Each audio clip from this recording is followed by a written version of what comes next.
Hello friends, welcome to my channel Keys. This is our .NET 10 tutorial part 6. In this video, let me explain what is CORS and how to enable CORS in the BP application and what is the difference between enabled CORS and disabled CORS. First, we can start from what is CORS. CORS stands for cross-origin resource sharing. It is the security feature from the browser. Okay, so basically it will prevent one website from calling another domain's API without permission. So here the scenario is for any of the UI application, we have to call the API for getting the data. At the same time, if we not enable the CORS in the specific API, we are unable to access the API. Okay. And one more thing, the API also developed for the specific company or for the specific domains only. Okay. So in this case, while defining our CORS, make sure we need to specify the origins.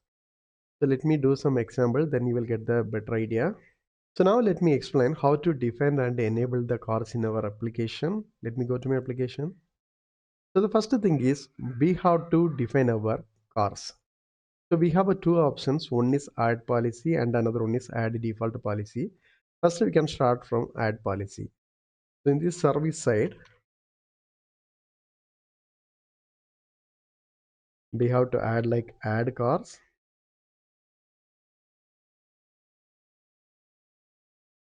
We have to add a callback function. And here we can add like add policy and we need to specify our policy name. Add CORS. Then we have to set the properties. First thing is we need to specify the origin. With origins, here we need to specify our origin. Okay. So I'm going to use localhost 4200. Okay. The same way, if required, we can add the multiple origins also using this comma separator. The time being, we can keep this one only. Okay. And then we have to specify the header. We can choose this allow any header and then allow any method. Okay, fine. So now we just define our CORS using this add policy.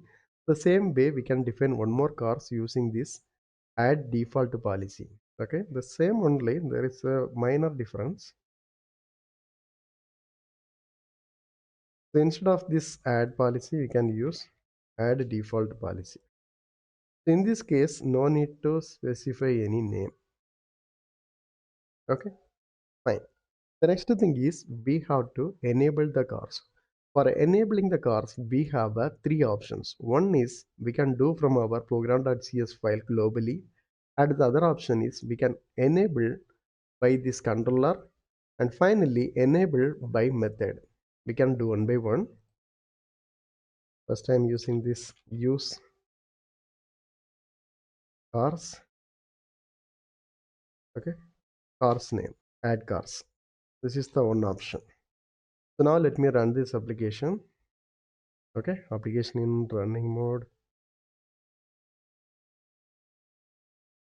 So here we can access this get associate function. Okay, it is working fine. And the same API URL only I'm trying to access in one of the Angular application. So this is my application. Okay. So if you look at here, I have created one new function in this service side and used the same URL only. So next in my one of the controller, the constructor itself, I have called this function. Okay. Okay, now we can see the response from our Angular application. This is my Angular application. Let me go to the console side. Okay, now if you look at here, I just refreshed. We are able to see the CORS error. Okay, the origin is blocked due to this CORS policy. So let me check here. Okay, in this origin, I have added this additional slash. That is a problem.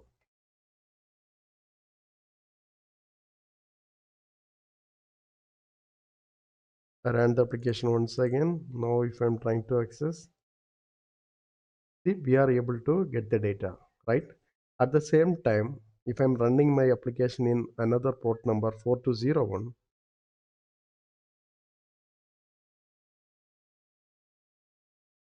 okay, So now I just changed the port. If I refreshed, okay, we are getting the cars error once again. So now you may have a question. Already we have defined two cars. Okay, in one cars we have specified the origin 4200 and another one is 4201. Okay, so now we used 420 only. Then why we are getting the error means while enabling, I provided this add course name. If you look at here, added. So then obviously this course only will work. So here, if you look at here in this origin, it is 4200. Okay. If you want to use this course, we have to change like we just need to remove this name. That's it. So now if I'm running this application,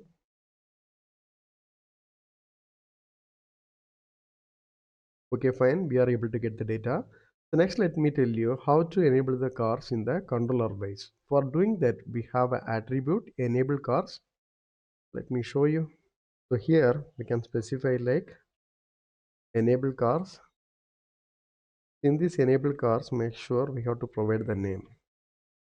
So our car's name is add cars. Okay, fine. So here the very important thing is we defined our cars and we have used in our controller. Okay, and also it is mandatory in this middleware. Make sure we have to use this the default one use cars. It is needed. Okay, at the same time this definition is not needed. Maybe I can comment this one. Okay. So now we can run this application and verify. If I refresh once again, okay, why I am getting this error? Let me verify. Okay, our port number is 4201. That is the reason. I can rerun once again.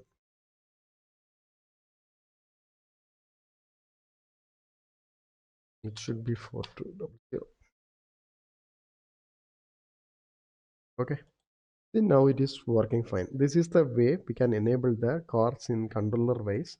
So next we can see how to use in the method wise. So in this method wise, I am going to use disable cars. Okay. Okay, by default we have enabled cars for the complete controller, but inside this specific get method I added this disabled cars. That means we are unable to access this method. That is the expectation.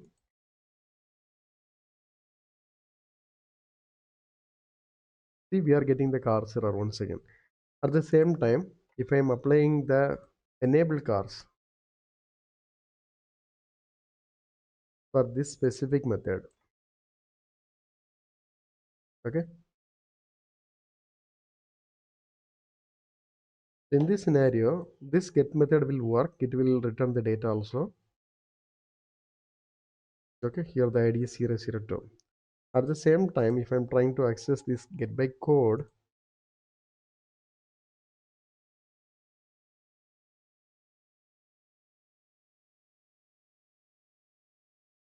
let me change the URL here.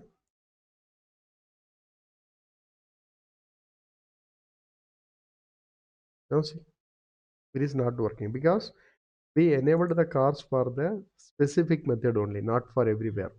Here the conclusion is this enable cars and disable cars, both attributes we can use in the controller wise and also the individual method.